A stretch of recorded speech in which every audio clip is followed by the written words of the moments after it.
Hello, dear subscribers and guests of the channel. The comet over the new land North Atlantic, summer of 1497 1. The path to the unknown. The sea was cold and heavy, like molten lead. John Cabot's ship, NeW, sailed westward toward the new land spoken of by old maps and monastic astrologers. Above the sailors' heads hung a northern sky unlike Europe's, sharp, clean, woven from unfamiliar stars no one aboard had ever seen. That night, when the moon lay low on the horizon, the helmsman was first to spot the light, not a star, a flame, moving across the heavens.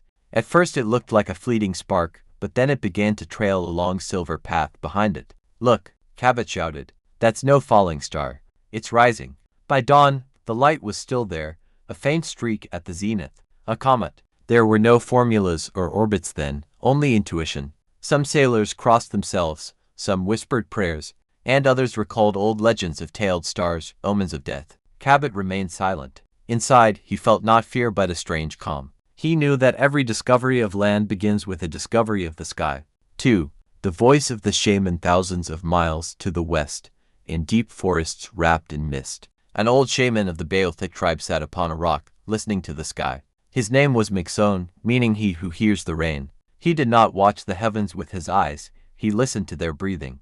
That night, the wind fell still. Birds went silent. Then he saw it, a spear of fire cutting across the northern sky, coming to rest above the horizon. Mixon raised his hands to the light and spoke.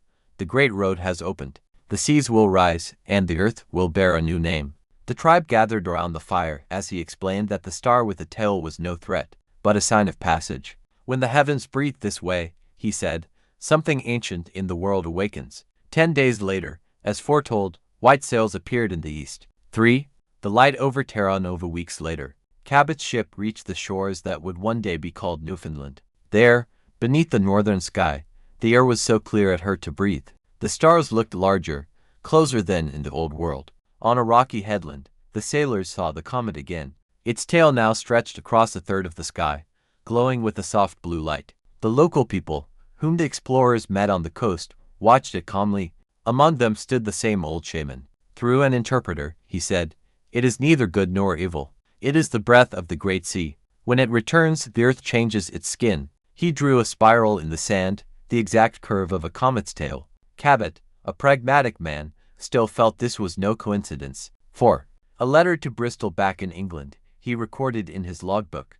"We saw a star with a tail, moving slowly against the winds. Its light was not flame, but breath. And under that light, the earth showed us a face no one had seen before." Centuries later, astronomers confirmed that in 1497 a real comet, c. 1497 Q1, had passed over the North Atlantic. It moved unusually slowly, almost stationary in the sky, crossing the northern hemisphere from Europe toward America. 5. The orbit of memory. 500 years later, in the archives of Bristol, NASA astrophysicist Dr. Sarah Wilson found this fragment of Cabot's log. Scanners revealed traces of microscopic particles embedded in the parchment dust, not native to 15th century Europe. When analyzed, its spectral composition matched that of a modern comet's tail. Coincidence? Or, as the old shaman once said, was it truly the breath of the great sea, returning when Earth is ready for change? 6. Epilogue. Today, on the Newfoundland coast, a small radio telescope stands facing the sea. Every summer, in the same days as in 1497, it records faint pulses in the ultra-short wave band. They come from the direction of that ancient comet's orbit, and if you listen closely, there's a faint hiss, as though the ocean, 5 centuries away, still whispers what Cabot saw and Mixon heard. The earth is changing its skin.